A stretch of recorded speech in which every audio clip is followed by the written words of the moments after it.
Ugh, filthy, but genuinely arousing. Oh, hello, you've returned.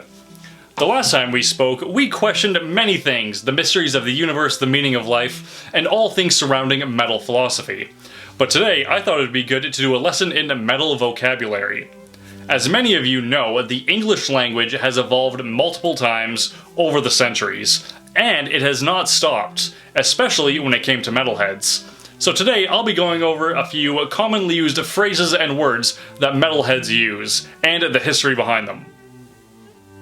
Let's start with something simple. The word brutal. Now that word can be used in many different ways, such as, man, that band was totally brutal. Or when I saw that guy get his head cracked open in the pit, man was that brutal. Or simply put, brutal! Now, some of you may think that word is nothing more than a simple exclamation used to emphasize how cool or hardcore something is. But did you know that word actually dates back to prehistory? You see, all across North America, Europe, and Asia, there are cave paintings depicting a horrid god known as Brutalicus. Now, this god predates all known cultures across the world, so no one really knows where it comes from. However, the word brutal does descend from that horrid god, and anytime that word is commonly used throughout history, nothing but misery or sorrow has followed. For example, the Black Death and both World Wars. So not only is this word used to exclaim how cool something is, but is also invoking Brutalicus's evil hatred. Our next vocabulary lesson is put your thumbs down. Now, of course, everybody is familiar with the metal hand sign, the horns. Now, unfortunately, there are some people who do it incorrectly and put their thumb up with it. That is a great offense to many metalheads. But saying put your thumbs down is not just a kitschy warning against posers. No, you see, back in the 80s, Slayer and Exodus fans used to go around the crowds breaking off the thumbs of anyone who did it this way.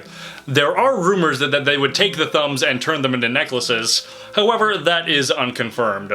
So next time you're at a concert and you throw up one of these and someone says, put your thumbs down, you better listen. Our next vocabulary term is battle vest. Now, battle vest may sound like a stupid made-up name that metalheads use to make their patch-covered vest sound cool, but did you know these are actually quite useful in battle? Decades ago, when metalheads were getting the shit beaten out of them by jocks and the police, we had to adopt to some sort of protection, so we chose vests of thick denim or leather. We also covered them in patches to help us soften the blow. Now, this doesn't really protect your head, arms, or groin. However, it does prevent the damage of the useful organs in the torso. So next time you think a battle vest is just a stupid name, just keep in mind, one of these might just save your life. Now for our final vocabulary lesson for the day. And this is probably the most commonly used term in all of heavy metal. And that is simply, that's metal.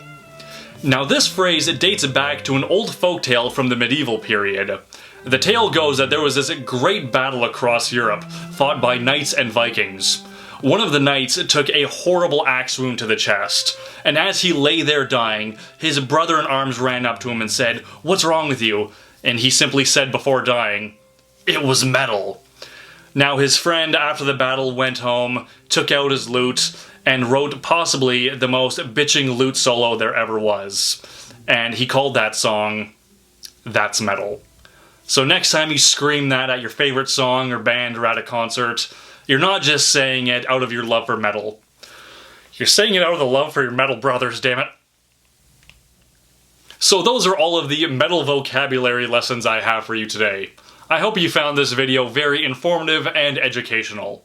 And don't forget, guys, to stay brutal.